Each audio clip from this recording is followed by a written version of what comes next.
Hi, I'm Mama Celeste. I'm Kochina Rude. And this is Anal About My Health.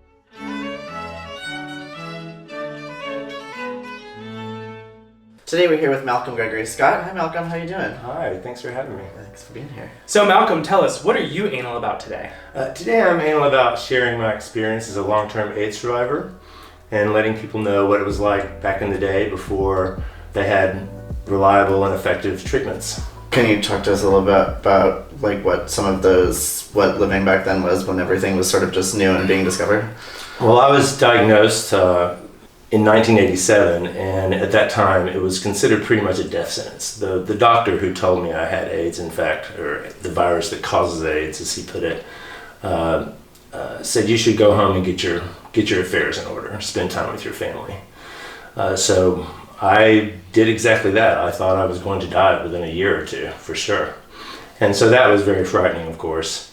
But then also, one is immersed in a community where everyone is getting sick and everyone is dying, and at a time when people didn't want to be roommates with somebody who had an HIV diagnosis, and so people lost their housing, and you saw friends suddenly living on the street with Kaposi sarcoma lesions on their face. So it was a pretty difficult time in the community and for the individuals suffering through it. So I was very lucky to be, among the activists of ACT UP who fought for treatments and for a cure when the government was not really paying attention to the crisis and before Reagan would even say the word AIDS. And so I'm really honored to have been a part of that and to have, gone to the barricades with people I really respect, who are heroes to me even before I began, and whose activism ultimately led to the medications and treatments that we have today that make it possible to live with HIV. What's it been like to see the field of HIV change and just all of the access to resources that people have now? It's a crazy thing. I could not have imagined in 1988, 1989, the early 90s, that we would be living in this world today, where not only can people have access to treatments that keep them from getting sick, but also the virus can be suppressed so completely that we have an opportunity to eradicate it, because undetectable equals untransmittable. And so that's a huge change that I never imagined would happen. Undetectable equals untransmittable. You equals you. What does that meant for you in your experience, you equals you? Well, of course, I had very, very high viral loads up until 1996 when the new drugs became available. And of course, that means that, sex was kind of off the table. I'm always kind of puzzled when I encounter people who, especially back in the day, when they would have sex with other people whose status they did not know, but they wouldn't have sex with me because I knew my status and I would disclose it. That always puzzled me a little bit, and it always seemed obvious to me, but I guess it's not to others, that when you're having sex with someone who is paying attention to those things, they're also probably going to be more concerned about your well-being also. Sure. The fact that now we can suppress the virus enough that men and women can have healthy, happy sex lives, that's just huge. That's one of the most important things I think that's happened in the last 30 years. So what would you consider, what do you think about harm reduction? Well, I'm a strong believer in harm reduction, of course. One thing that the history teaches us, the condom code was a very unsuccessful effort to prevent the transmission of HIV. The condom code told young gay men, you have to use a condom for the rest of your life. Right. You can never trust your partner. Your sex is somehow different. It's dirty, it's wrong, and you therefore have to protect yourself with a condom. Right. And I thought that was very unfortunate, and I wish that from the beginning we had taken more of a harm reduction approach, as was later demonstrated in places like Australia, where they developed a really good program around what they called risk management, as opposed to, this condom is a panacea that will prevent all AIDS transmissions.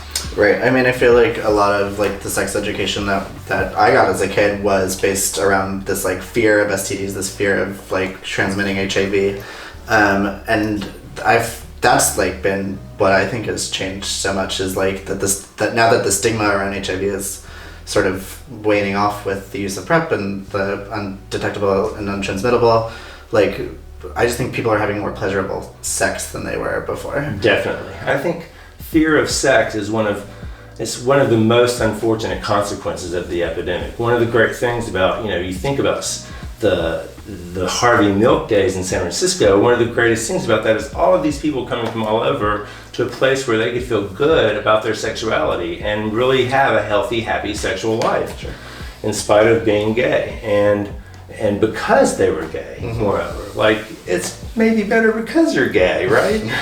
Gay sex rocks. I mean, I think that no matter how far we come biomedically, no matter how far we come in terms of activism, we're not going to be able to change the way that people live with HIV until we change the stigma that surrounds that. So when they were testing the new drugs, you had mentioned that you were already too sick to be considered for those drugs. Do you want That's to right. I already had stage 4 AIDS by 1995, and when the drug trials began, they were only accepting people with adequate T cells and enough health left that they suspected they would make it through the study. It doesn't help the research protocol to have people die in the midst of the study. So they were not offering us the drugs. And there was a huge controversy in the activist community. ACT UP was solidly against providing those drugs to people like me who were on their deathbed. And this is actually when another group was formed called the Treatment Action Group. And they lobbied hard, both the drug companies and the FDA, to create some compassionate access protocols, they called them. They were lotteries. Like, thousands of people put their name in a hat, and you had to wait until your number was drawn. And I was very lucky. I waited for almost, it was the coldest winter of my life, for months, hoping that my name would come up. Yeah, something we had talked about off camera was about talking about privilege and about people who were able to still be here today, or people who had access to medication. Well, no kidding. I mean, I am very fortunate as a white person with stable housing, access to the medical treatments I need. I've had great caregivers, and I knew enough and was brave enough to use marijuana when it really mattered. And I probably wouldn't be here today if I hadn't, because I would not have survived in stage 4 AIDS until those protease inhibitors became available if I had not used marijuana to maintain my appetite, to suppress nausea, and just to sort of cope with the fear of death that seemed to be looming. And so yes, I've been very lucky in this regard, and I think a lot about other long-term survivors, even now with all the advantages we have compared to the 80s and early 90s. To this very day, someone in my situation who's been carrying HIV for more than 30 years, whether they ever progressed to AIDS as I did or not, they're having greater challenges if they're homeless, if they're in jail because of a marijuana conviction, for example. And so I think about these things a lot. I have problems, for example, some of the minor things that I have because I've had HIV for so long, for example, or I have some skin issues on my hands. And I think often about, if I did not have a bathroom where I could maintain my personal hygiene easily, I would have open sores on my hands. And I know we've all encountered people on the street who have these problems. And so I hope that those of us who are speaking out on behalf of long-term survivors, I hope that those of us who are privileged enough to have had these advantages remember that a lot of people who are facing these same challenges are doing so without all of these advantages. So, in your words, how would you describe something that we might refer to as like AIDS survival syndrome? AIDS survivor syndrome. Well, people experience AIDS survivor syndrome in a lot of ways. People who never contracted the virus, who lost many friends, who had to take care of dying friends, who saw the callous government not responding as they should, they experience trauma. And so they too often show the symptoms of AIDS survivor syndrome.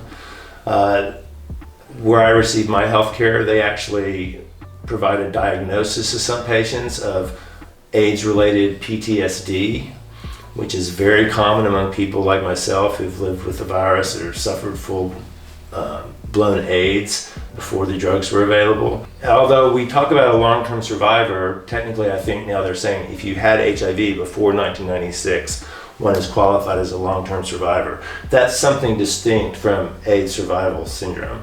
Got it. Right, like one can not have HIV and have AIDS survival syndrome, and one can be a long-term survivor and not have AIDS survivor syndrome. Would you have advice for people who have recently seroconverted? Yes, be compliant in your drugs. Try to develop healthy habits in all aspects of your life, because you can take these drugs, and if you then perhaps become addicted to another dangerous substance, you might have difficulty being compliant, and therefore, if you don't take them, the drugs don't work. And you'd rather, I can promise you from experience, you'd rather be on one pill a day than the 20 some odd pills I had to take 6 times a day in 1989. So by all means, focus on overall health. And again, I think integrated health is important. It's not just about your body, it's about your spiritual self as well as your emotional self, and also how you fit in with your community, and whether or not you're isolated is vital. Like, to be isolated with HIV, I think, is the most dangerous place to be. Just on social media, people often reach out to me and admit that they seroconverted a year, 2 years ago, and they've never told anybody. Only their doctor knows. And it's the first thing I tell them is, you must reach out, you must connect with other people who have HIV, you must reach out to the overall community of people who are concerned about HIV in your location, so that you have some emotional and community support, because there are difficult moments even for people who just have to take one pill a day, and it's important to be able to turn to others and lean on them a little bit and to be there for them, because these two things, generosity and gratitude, I think do help lift us up out of the worst possible situations, and it's definitely been key to my survival with HIV. Absolutely.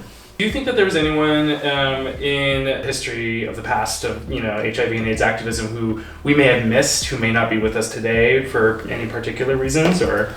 Oh, I think a legion of folks who were artists and would-be scientists and teachers and thinkers and potential caregivers and lovers and parents, and every role in life that one can imagine someone excelling at. We lost this whole generation of people who did not have an opportunity to make their contribution to our culture and our society. And that's really the overall gross tragedy of AIDS, of course, are those people lost. And do I know people like that? Yes. And of course, when I think of those lists, they tend to be more personal, and they're about people that most folks haven't heard of, right? But nonetheless, they're the most significant people to me, because I can't help thinking, oh, what would my friend Dennis have gone on to do if he had not died of AIDS? What would he have accomplished? What beautiful pieces of art would he have made? What gorgeous rooms would he have designed? What beautiful gardens would he have grown? Of course, that is the overall great tragedy, both personally and I think collectively. If you have any more questions for us or for Malcolm about living with HIV, feel free to leave a comment below. Thanks for joining us. Bye. Okay, great. Cut. Cue the music. Da, da, da, da. Play. Did I look at the camera enough?